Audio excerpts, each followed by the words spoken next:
জেনে রাখবেন ইসকন এই বাংলাদেশে একটা গৃহযুদ্ধ লাগানোর জন্য চক্রান্ত করছে। ইতিপূর্বে আপনারা যতগুলো ঘটনা দেখেছেন, বাইতুল মুকাররমে কোরআন পোড়ানো, মন্দিরে কোরআন রাখা, এই সবগুলোই ছিল ইসকনের সুপরিকল্পিত চক্রান্ত। এদেশে একটা গৃহযুদ্ধ লাগিয়ে ভারতের সৈন্যদেরকে বাংলাদেশে ঢুকিয়ে এদেশের ভিতরে একটা লড়াচড়া তৈরি করা, এদেশের স্বাধীনতাকে বিপন্ন করার চক্রান্ত করছে।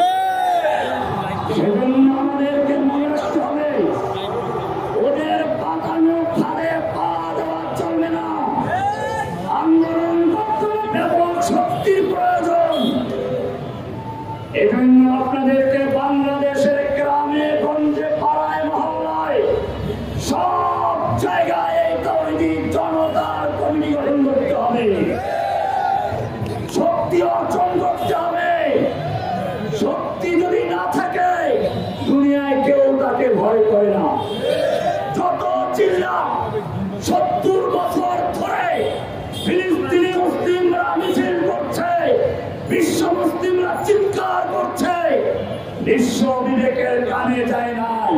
যেই মাত্র পশ্চিমা শ্বেতাঙ্গ একটা নায়িকা টিকটকে এসে বলেছে আমার আর সহ্য হয় না, আমি ফিলিস্তিনি সহ্য করতে পারি না, এটা দেখে বিশ্বের কোটি কোটি মানুষ তাদের পক্ষে দাঁড়িয়েছে।